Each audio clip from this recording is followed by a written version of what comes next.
Good evening, everyone, and welcome to the Brian Crombie Radio Hour on Saga 960. I've got a couple of interviews tonight with three different people that are impacted, obviously, very closely by what's going on in Ukraine. I want to introduce you now to Dmytro Ilchuk, who is with an organization called the Worldwide Ukrainians Veteran Rehabilitation and Language Program.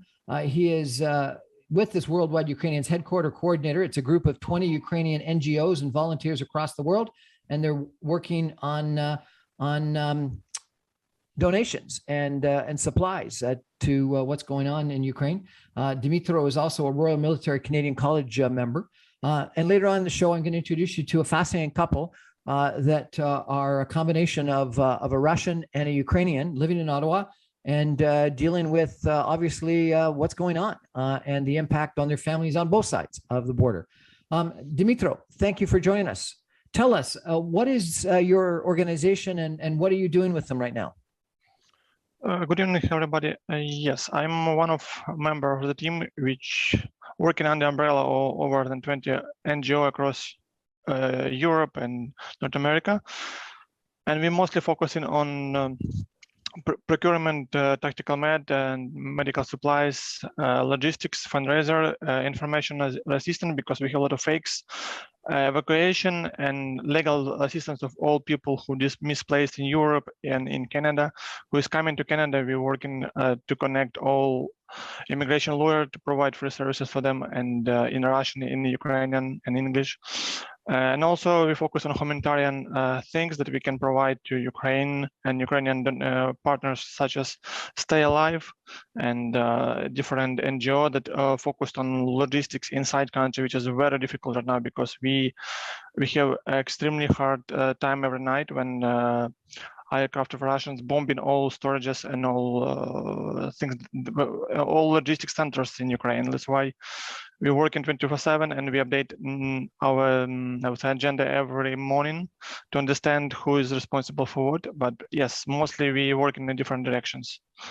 Fantastic. Well, thank you very much for the role you're playing. Tell me a little bit about yourself. So are you from Ukraine yourself personally, or were you born in Canada or Ukrainian? Like, what's your background? I'm born in Ukraine and my city is Kyiv. So my family right now in Kyiv, they stay in Kyiv. I'm in Canada only 3 years. So only before, before I joined come to Canada, I was completely involved in assisting, helping member of armed forces since this war has begun in 2014. So I'm pretty much aware and have a lot of connections in Ukraine. And right now we just refreshing all connections to try to establish as much as possible help inside Ukraine with the assistance that we can provide from here in Canada and USA. And this organization that you were a member of was the Veteran Rehabilitation and Language Program in Canada, which is a project of Canada, USA, and Ukraine. Is that correct? Yes, it's correct. And before this war happened, for last 2 years, myself and several Canadian teachers in Mississauga and Toronto and Scarborough, they were working hard to provide free services for Ukrainian veterans and wounded soldiers to help them to integrate into IT industry. And the most important was English component. So we're working with them every week, providing 5 hours per week for different groups. And that's why we are more than aware about what's going on there, not only from news and only with member forces. But since the invasion has started, you've been spending most of your time, if not all your time, on this volunteer project?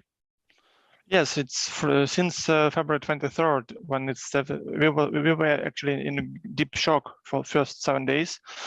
I took my days off from my employer, and we're trying to help in any direction as possible because, you know, it was chaotic moment. People were dying and we didn't know what to do first. We have 10 priorities and all 10 was like most important. But right now we understand that we have to focus on support armed forces to give him much power as possible to resist and to de-escalate all attacks that the Russian forces provide in Ukraine. But then also some team of my members working to provide some legal and also legal and immigration assistance for those who are right now in Europe and trying to apply for visitor visa in Canada, because most of them don't speak English. Yep. And they don't have money for immigration services. So some over 50 individuals working hard to provide services 24/7 to help in translation, certify lawyers, how to apply. So this is also a huge component, but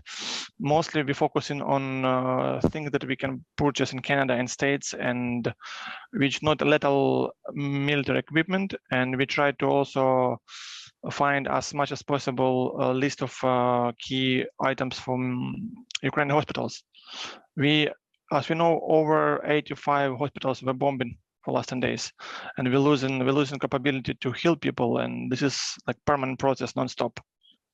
We're chatting tonight with Dmytro Ilchuk, who is a Ukrainian that's been in Canada and Toronto here for 2 years. He's working all day and night, it would appear, on getting supplies to Ukraine, logistical supplies to Ukraine. We're going to take a break for some messages and come back more with Dmytro, and I'm going to ask him about his family in Kiev in just a minute. Stay with us, everybody.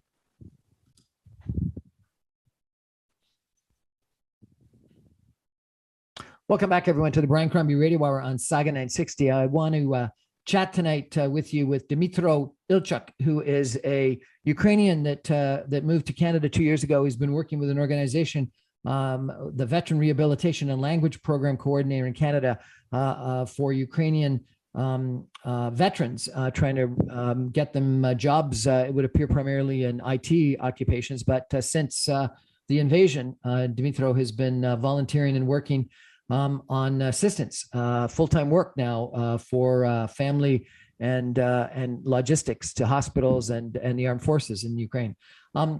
You've got some family, I understand, in Kyiv, the capital of Ukraine. Have you been able to talk to them? Yes, we're lucky. We still have connection with them, and 24/7 I try to read them. We discuss many things. I would say most of people in Kyiv and other cities in Ukraine, they already overcome a big shock, and they brave. They are ready to fight for own city. They help each other, but just situation very difficult because some of districts in Kyiv, for example, like disconnected from logistics and food supply. I was able to connect my friends in Kyiv who connect another volunteers to provide my family food supplies only after 7 days since war happened. And my family and many families around, especially elderly, simply just dividing food for 1-2 portion like it was in Second World War. Yep. Because it's very difficult. But right now, yeah, people more. How do you get them food? Like, how do you, like, just getting some friends or volunteers to bring them some groceries? Yes, it's not like groceries because first 10 days all groceries were shut down. Yep. But we have a lot of teams in Kyiv and around who provide some food supplies, moral supplies, medical supplies, and trying to reach all people around the city. And where is it coming from? Is it coming from the west of Ukraine, from Poland? Where?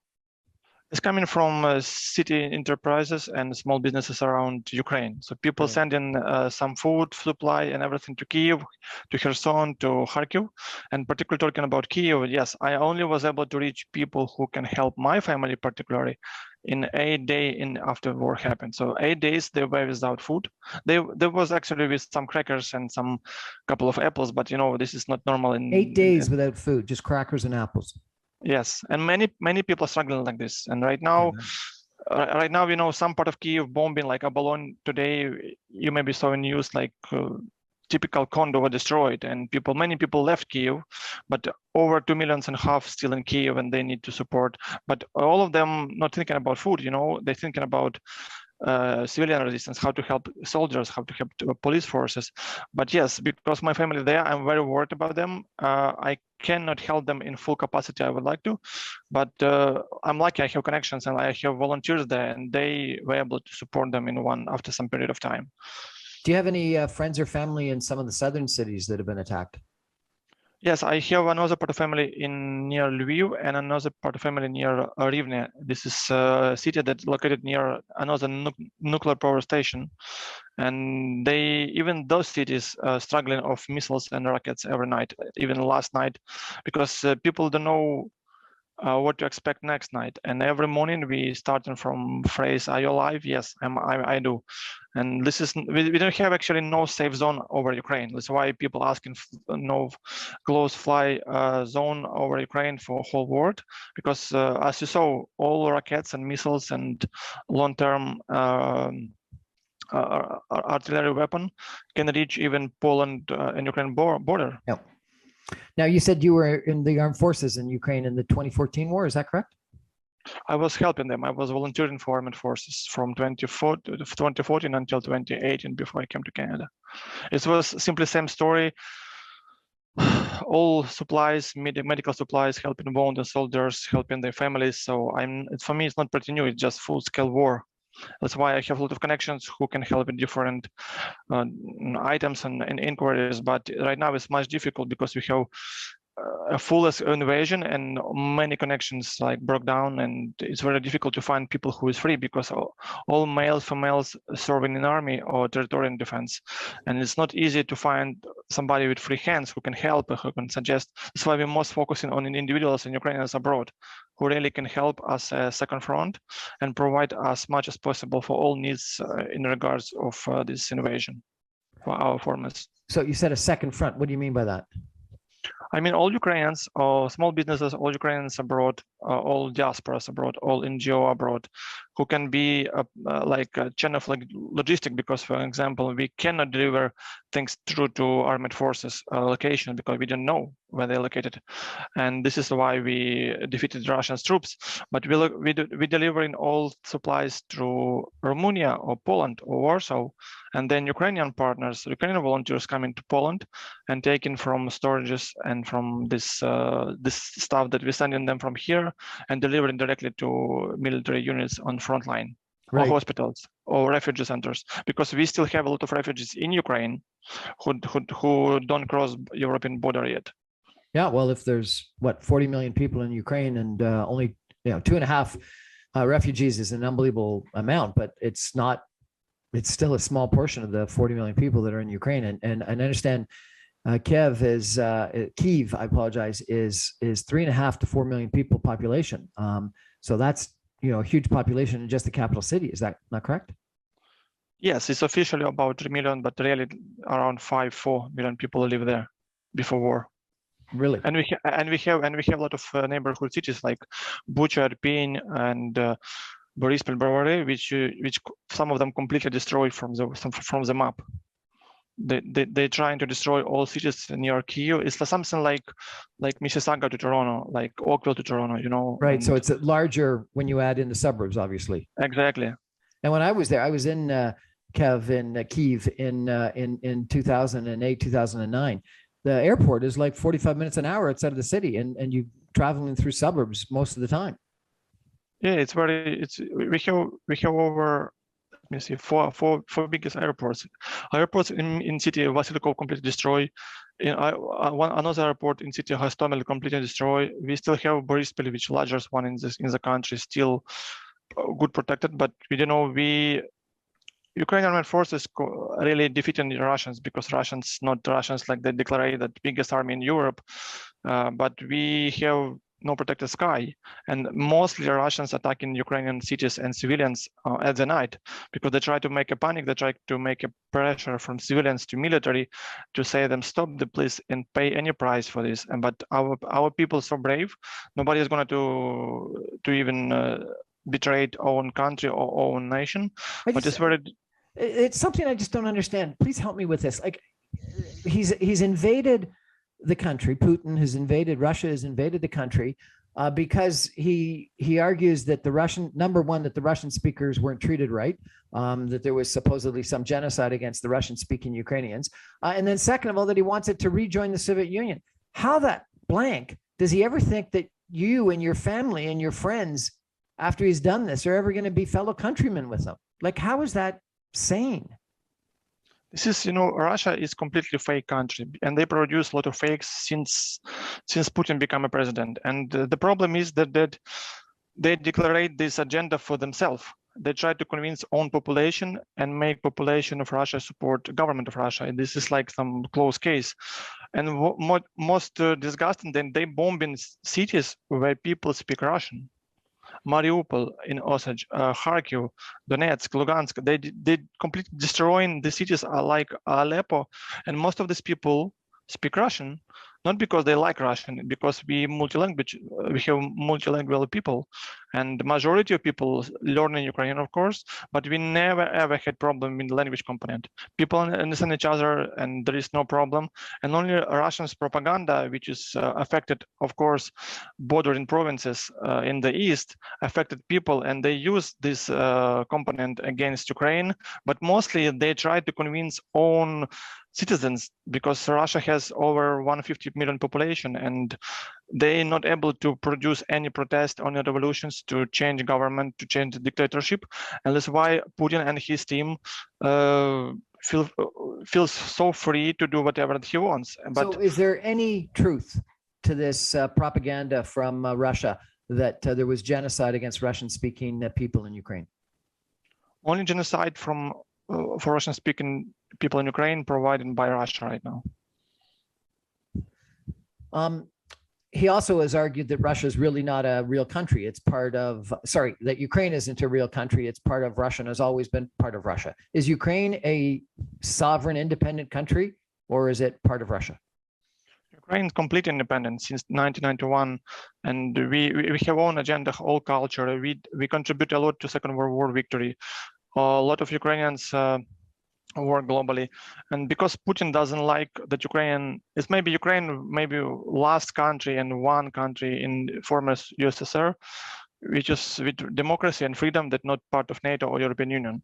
And of course, Putin regime doesn't want to have a neighbor who is free, who is successful, who is well developed and linked with European Union values. Because if Russian people see how Ukrainians how high level of life Ukrainians can have, it's problem for Putin, because dictatorship never would allow freedom and democracy in our country, and this is a problem. Also, Putin tried to convince own population that Ukraine is a former non-country organization, because his agenda, he's crazy. His agenda to collect all Soviet Union, including Poland, Baltic country, and Ukraine. And this is only part of puzzle that he would like to collect. And if we cannot believe Russia, because Russia lies in United Nations, in international law, Russia broke all international law, and even right now, people in Russia don't believe that we have war in Ukraine, that we have destroyed cities.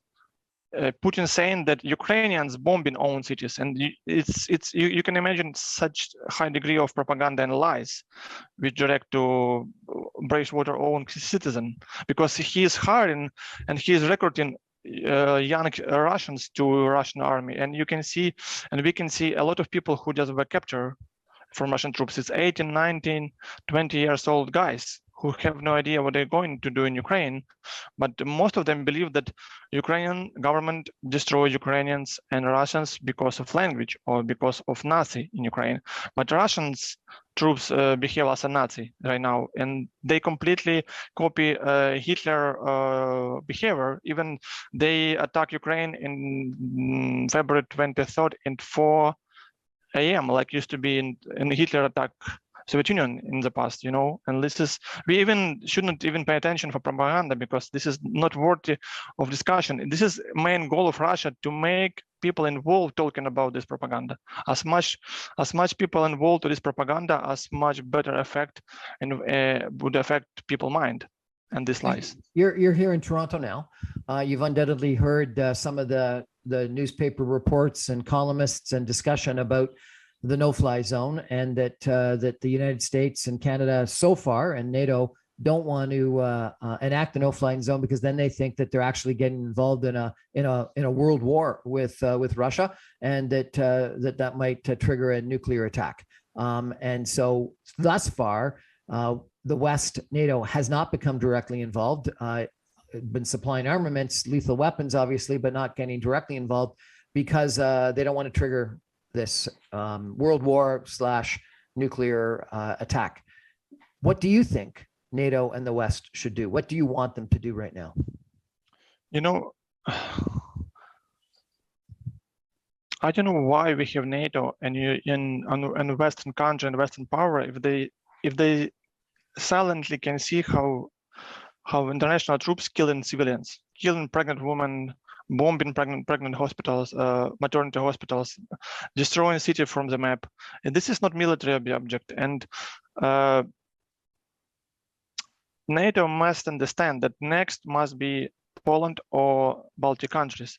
And it's best way to protect aggressors to support Ukrainian forces, which is much prepared sometimes than some NATO standard forces, because we have military experience and we're brave, we have great motivation to support own home, and NATO should not be afraid. NATO country has nuclear power, right? And everybody and nobody understood Putin's mind. So it's understandable that he is crazy. Okay, what happens if tomorrow he will take part of Latvia or Estonia or Poland and say, if you would act, I would turn in nuclear station. So the West should be silent again. And how far we would allow Putin to go in the West side. And this is not about West, about Ukraine, it's about humanity. It's about humanity and how people can watch in some of Europe, how massive murder is happening right now, and just saying we're afraid to join Second World War. Second World War is probably maybe has started. And of course, this is rockets and artillery attack not in European cities, but I don't understand why West and NATO and states in Canada, including, don't want to show real power. Of course, it's risk. Of course, it's risk of escalation. I understand that from West point of view, they don't want to be involved in this war. But again, Russia trying to hire Syrian people, like Syrian combats, and they're trying to get involved Belarus, Kazakhstan, and the rest of countries in the Asia and post-Soviet Union surface. And we're silent. And Russia said, if you're going to support Ukraine, we will attack you. If you're going to support armed forces, we will attack you. Okay. So, but what point of have this power as a NATO if we can be intimidated by somebody who's crazy? And this is not how world should act against Ukraine, you know, to support Ukraine. Putin is crazy. He is afraid of West, but West much afraid than Putin. And, you know, Putin afraid of NATO, NATO afraid of Ukraine, or NATO afraid of Russia, and only Ukraine not afraid of anyone, you know. And what I can say, I hope that Western leaders would understand and no-fly zone is not about war with Russia. It's about protecting humanitarian convoys. It's about protecting Red Cross mission. It's about protecting some food supplies and evacuation mission, because, you know, in Mariupol, for example, it's completely closed city. We have murder, we have war crime there, and we cannot help the city because they bombing convoys, bombing emergency car, bombing everybody who trying to reach city and help civilians. And this is a problem because we defeating armed forces of Russia on the ground, but we cannot help people. I mean, just watching how they're killing people because they're trying to intimidate the government of Ukraine and the rest of the world to show you see what we are capable to do. But no-fly zone, I'm sure it's going to happen because it's questions about how many victims will happen before West will understand that. So you think the no-fly zone will happen eventually? It's a question of how many people have to be killed before such time as the West will actually take action. Exactly, but this is not like humanitarian war should act. It's most bureaucratic word and bureaucracy killing too. And they're helping us and they're saying you know, Ukraine is nothing without people. We must save as much people as possible because Ukrainian people deserve to be saved, deserve to be part of international mission. And okay, if you're afraid of Russian power, show your real power. And also, I know states has a very strong army. NATO is huge alliance army. But how about showing this power? Sanction is a good, but sanction doesn't stop aggressor. Do you see that he is stopping tomorrow, yesterday or day before? No. And this is a problem because Russian people are going to accept sanction as government as well. Do you think Germany and the rest of Western Europe should stop buying Russian gas and oil? full embargo, it's mandatory because it's only one way how Russian government finance own army. Full embargo, oil and gas, at least let's see 1 year and until they will stop to doing this stuff, you know. Dmytro Ilchuk, thank you so much for sharing your thoughts with us. Do you have a message for the listeners here in Toronto that are listening to the show right now? I would like to say thank you for all support across whole Canada, and try to ask people to support Ukrainian refugee and Ukrainian displaced people who come into Canada one day in Toronto, because Ukrainians dedicate a lot of good things to Canada particularly, and please help them with employment, with moral support, with English classes, and because those people, European, and they with a good heart and they with good souls, and you will benefit to know each other. But we just need to help them in humanitarian basis, you know. And thank you so much for everybody, all support that Canadian people doing for us. Dmytro Ilchuk, thank you so much for joining us. Please check in with us again maybe next week and tell us how your parents, your family are faring. We wish them well. Hope they obviously stay safe and that you stay safe. And thank you for the work that you're doing. You know, the other thing that's happening is that families are being torn apart because there's a significant number of Ukrainian people that have blood relatives in Russia. And we're going to be joined after the break by a couple that have family on both sides of the Ukrainian-Russian border. And as Dmytro has said, the Russian people are receiving a completely different message from their media as to what's going on. And yet telephone calls and text messages and Facebook messages and things like that are having some impact. And it's the one way of the truth getting to Russian people.